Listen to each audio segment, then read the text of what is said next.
Our roundtable now, News Channel 5 political analyst Brian Crowley off today. My guest frequently over the years, Dr. Kevin Wagner, political science professor, Florida Atlantic University. And before we get going, indefinite postponement on the classified documents trial for the former president in Fort Pierce.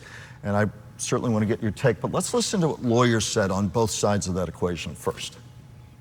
Mr. Schnapp, her detractors say Judge Cannon is slow-walking the classified documents case and showing pro-Trump bias. Your take? My view is that it appears that way. I would think a lot of these issues that keep coming up are things that could be resolved on the papers, and the judge could be a little more aggressive in terms of resolving these issues.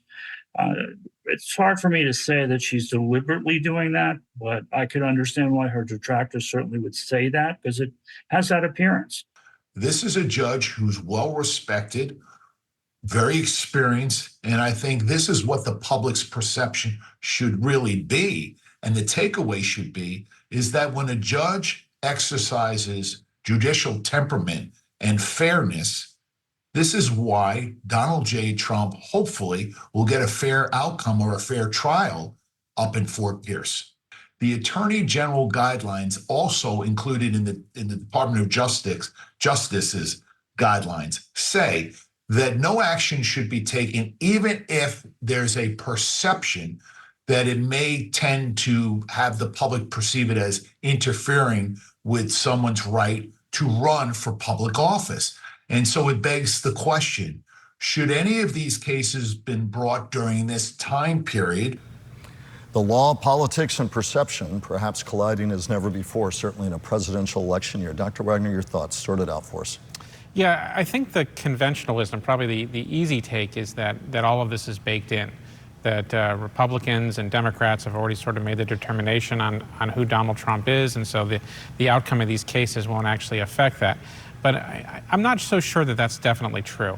Talk a little more about that. Yeah, what we're dealing with the former president and now presidential candidate facing multiple criminal counts in multiple jurisdictions is unheard of. I mean, we've never seen anything quite like this before. And so I think people are a little too quick to jump in and say, well, we already know how people are going to feel about that. I think we have to wait and see how these play out to get a better idea. And that applies on both sides of the equation, because we've seen, or at least studies have suggested, that the 4 criminal indictments, New York case, of course, ongoing. We've got 3 other cases, including Fort Pierce, that many observers say no way any of them happened this year. We'll get to that in a moment. But some arguments been that he's only become stronger because of that, and depending on outcomes, could become stronger still. The flip side, were there to be a conviction in New York, whatever we see in these other cases could be to the downside. Is it fair that we're looking at 2 sides of that coin? Yeah, absolutely, and it's a little more nuanced than we think, because there is good evidence that the indictments actually helped Donald Trump in the primaries. We saw his approval ratings among base Republicans actually went up in many places, including here in Florida, after he was indicted. But I don't know necessarily that those numbers hold up in a general election where you get a broader swath of voters, many more moderate voters that are willing to look on both sides of these issues. And it's also worth pointing out, a conviction is a lot different than an indictment, and we don't know how the people will digest that. Some of the polling suggests that many people wouldn't be moved, but I'm not so sure. But we are very unlikely, many legal observers are now saying, to see any of the cases, classified docs, the election interference case, DC and Georgia, even happen this year. Talk about that dynamic.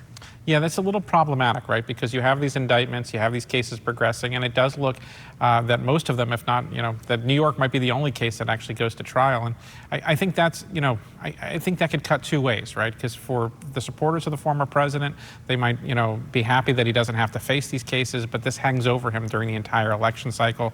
And of course, for the people that are opposed to Donald Trump, they'd like to see the trials go forward. And maybe even some people that are on either side would like to see it, it settled one way or the other. And if they don't go forward, the argument is if he's reelected, he can stand them off forever if or when he would be back in office. Talk about your broader concern briefly before we turn to another topic about this collision of politics and the law. Yeah, I think one of the real challenges we have today is so many of our political issues are being resolved in the courts. And of course, the focus on these particular charges is obvious because we have this coming up, but there are a lot of issues that have to do with how Congress passes laws, what those laws mean, how we interpret those laws, how we enforce those laws, that can't be resolved in Congress because Congress can't seem to agree on anything. And so increasingly, we're resolving those in the court cases. And it's making the judiciary branch almost our legislative branch in some ways, and that is concerning. Let's also turn to another topic right now, and I want your reaction. We'll turn to campus protests in Florida and around the nation. Today, a look at that from our Capitol reporter, Forrest Saunders. For yet another day, this group of pro-Palestine protesters at the University of Florida demanding the school divest ties to Israel as the war abroad continues. Disclose, divest, we will not stop, we will not rest. Their shouts loud enough you could hear them feet away during Governor Ron DeSantis' press conference, an event called in part to cheer the detention of some from that very group days earlier. This has kind of become a common occurrence. We don't do that here in the state of Florida. And so they did have an encampment, and it lasted about a few minutes. For more than a half hour, DeSantis and other state ed officials denounced how UCLA, Columbia, and other schools have dealt with similar protests, some resulting in the disruption of graduations as demonstrators occupied buildings and grounds. We're going to do it right. We're going to be focusing on academic rigor. We're going to be focusing on the pursuit of truth. We will not let the inmates run the asylum in the Sunshine State. But members of DeSantis' own party think more could be done. State lawmaker Rep. Randy Fine says Florida's anti-Semitism laws aren't being used to the fullest, and he helped craft them. And it's been a great source of disappointment to me. The legislation requires students who engage in anti-Semitic behavior to be treated the same way as students who engage in racist behavior. If someone was chanting the N-word walking through campus, they'd be gone in 30 seconds, as they should be. That's as Florida's Council on American Islamic Relations denounces the governor for going too far already. Free, free, free Palestine. Recent student arrests at Florida State, UF, and USF, mixed with rhetoric conflating pro-Palestine protests with terror group Hamas, is chilling free speech, CARE says. All that they are asking for are conversations to have in how they want their universities to be invested. How do you untangle that Gordian knot? So many issues: anti-Semitism, the Israel-Hamas war, the perceived conservative versus liberal approach to campus protests, free speech. How far can you go with free speech before it turns into something else? And all of that's impact potentially on November. Yeah, I think the politics are complicated, though not quite what they necessarily appear in social media or sometimes on television. If you look at the polling is actually more favorable towards Israel than it necessarily seems when you just read the social media posts or you see the coverage of protests. The American people, in fact, if you poll most of Western countries, the support for Israel is actually much more significant in the polling than we see by looking at the ratio of the kinds of posts that happen in social media. So the politics might not be as nearly as stark as necessarily the coverage seems to be. Even a recent poll of young voters suggested that issues related to the economy and to jobs and to the cost of living and to inflation were much more significant than necessarily this particular issue, which isn't to say this isn't a very important issue, but perhaps it's not the only issue. Does it speak, though, to some way, and maybe I'm way off base, but you'll correct me, we've talked a lot over the years, but does it speak somehow that we look at everything through the prism of presidential politics instead of perhaps huge issues, to be sure, but if you separate them a bit, as it seemed that you were doing for us, it allows you a little space to look at it outside of what it will mean to a particular vote in a particular year. Is that? Yeah, there is a tendency to be caught up in the political story of the moment. Yeah. And there is a tendency for us to emphasize how important that story will be in the election, because that's how often we gauge these things. We say, is this going to affect the election or is this not going to affect the election? It's very hard to know what issues are going to be on voters' minds come November. It's also very, very hard to know which of those issues are they going to prioritize as being most important when they look at it.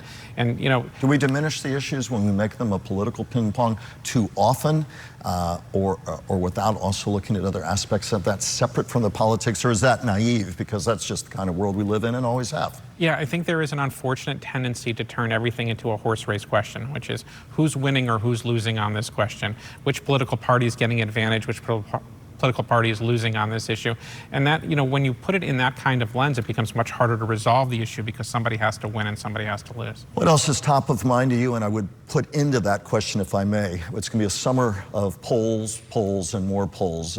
What's your cautionary note on polling on races up and down the ballot all the way to the race for the White House, and any broader final thoughts you have? Well, you know, as a pollster, I'm not going to tell you not to. I know, but I will give you a few caveats and a few fair questions. One is that we know the farther out you are from an election, the greater degree of variance you're going to get in polling responses, which is to say some, people are going to, you can ask questions about people, what they're going to do in an election that's happening a long time from now. They haven't really thought a lot about it. They're going to give you an answer that may not be well formed. And that's why you're going to see some movement in the polls, just because people, as they start paying more attention, they firm those things up. The other thing I think is really important that no one is really talking about is what I like to call response bias error, which is people that are very excited are tending to answer polls more often, right? If they really know who they're going to vote for and they're very excited about doing that, they answer the phone and they're happy to do it. People that are a little less excited, a little less interested in the election, are less likely to answer the phone and respond, and that can create a movement that looks like one candidate is doing a lot better. Because remember, just because I'm not that excited, my vote still counts the same as somebody who's excited. Briefly, what issue or issues should we keep a key eye on for potential broad impact on November? I think one we touched on, the prosecutions and how the criminal cases are resolved against the former president.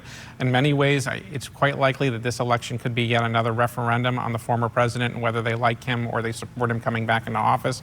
And of course, always the most important part of any presidential election is people's assessment of the economy and how it's going. That's always a major dominating force in how they decide to vote or not to vote. As always, appreciate your expertise. You and I could talk about this all day long, but always appreciate your perspective for our audience, Dr. Wagner. We'll be back with more in just a moment.